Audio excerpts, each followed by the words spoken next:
Өнөөдөр Монгол Улсын их хурлын болон аймаг нийслэлийн иргэдийн төлөөлөгчдийн хурлын ээлжид сонгуулийн санал авах өдрөө. Энэ өдөр улс даяард өглөөний 7 цагаас 22 цагийн хооронд иргэдийн саналыг сонгуулийн санал авах байранд санал тоолох төхөөрөмжөөр авч байгаа юм. Дархуул аймгийн хэмжээнд энэ удаагийн сонгуульд 39 санал авах байранд 316 төрлийн албан хаагч ажиллаж байна.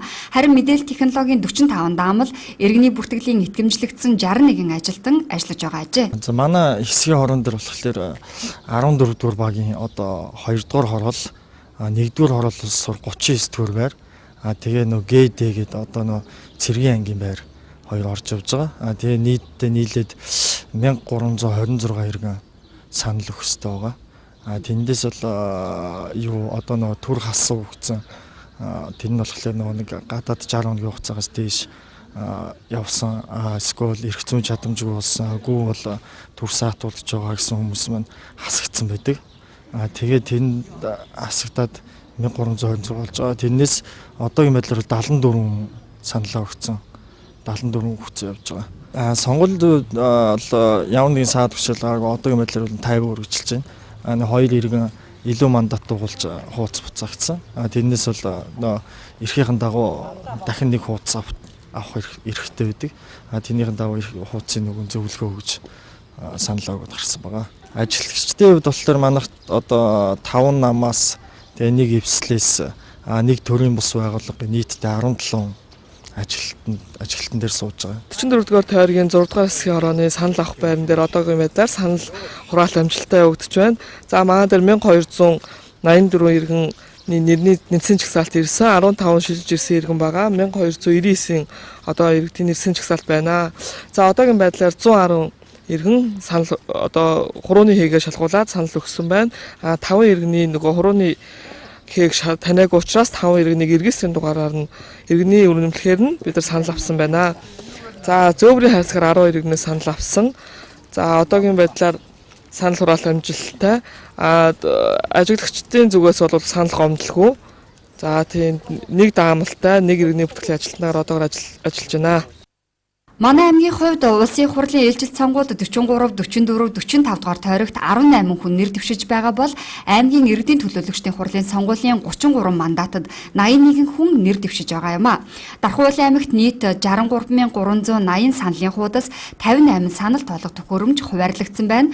Мөн аймгийн хэмжээнд 43 дугаар тойрогт 22098, 44 дугаар тойрогт 21929, 45 дугаар тойрогт 22098, нийтдээ 67218 сонгогч байна гэсэн статистик мэдээлэл гарсан. Энэ өдрийн 9 цаг 30 минутын байдлаар иргэд харьяа санал авах байрандаа сонгуулаа өгч сонгуулийн үйл явц хэвээ үргэлжилж байна. За өнөөдөр Монгол Улсын үндсэн хуулиар олгогдсон эрхийнхээ дагуу сонгох эрхээ хэрэгжүүлээд сонгуулаа өгöd явж байна. Энэ удаагийн сонгуулийн онцлог бол улсын их хурл аймаг нийслэлийн сонгуул одоо зэрэг болж байгаагаар онцлогтой юм. За тэгээд 4 жилд нэг удаа болдог энэ сонгуулаараа ард иргэд маань төрийн эрх барихтай байгууллага болон нутгийн өөрөө өдөрт тусны байгууллагынхаа дээд удирдлагыг одоо сонгодог.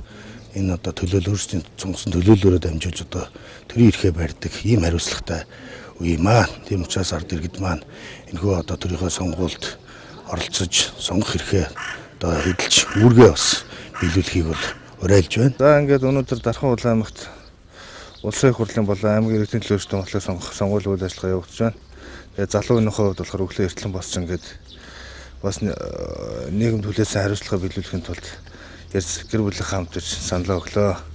Тэгээд одоо ингээд нийт залуусаагаа ингээд саналдаа идэвхтэй оролцоорой. Тэгээд ер нь жилийн судалгаагаар сонгуулийн судалгаагаар харахад ер нь залуучуудын оролцоо их маш муу байна гэдэг.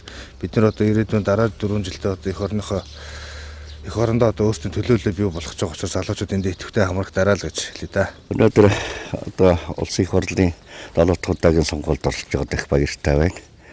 За төмөн олонны минь итгэл дүүрэн тийм ээ сонгуульд мэрэгэн байгаасай л гэж хүсэж байна. Сонгуул болцож байна. Тэгээд өөрөөх бас дэмжиж байгаа хүний болцууллаа.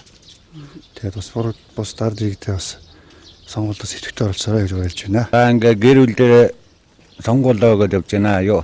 Иргэд маань өөрийнхөө сонголтоо зөв хийгээрэй л гэж хүсэе да.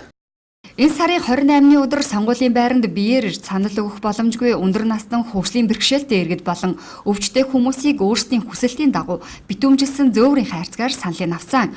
Сонгуулийн ерөнхий хорооноос ирсэн мэдээллийг өнөөдөр 12 цаг, 17 цаг, 22 цагт тус өгөх юм. Харин 22 цагаас хойш сонгуулийн урьдчилсан дүнг өөрийн байрандаа дэлгэцээр шууд үзүүлнэ гэж сонгуулийн ерөнхий хорооны дарга Содном Цэрэн мэдээлжээ. 2016 оны улсын их хурлын ээлжид сонгуульд улсын хэмжээнд 497 хүн нэр дэвшиж байгаа бол аймаг нийслэлийн иргэдийн төлөөлөгчдийн хурлын сонгуульд 2288 хүн нэр дэвшиж байгаа юм байна. Мөн энэ удаагийн сонгуульд сая 912,901 сонгогчдын нэрсийн жагсаалтанд бүртгэгдсэн байна. Улсын их хурл болон орон нутгийн сонгуулийн үйл явцыг ажиглахаар Америкийн нэгдсэн улс, Оросын холбооны улс, Англи, Канада, Швед, Франц, Австрали зэрэг 50 гаруй улс болон олон улсын байгууллагын нийлсэн 450 ажиглагч эрхээ авсан байна. Түүнчлэн олон улсын хэвлэл мэдээллийн хэрэгслээс 20 гаруй сэтгүүлч, дотоодын 51 мэдээллийн хэрэгслийн 413 сэтгүүлч сонгууль сурвалжлах эрхээ аван ажиллаж байна.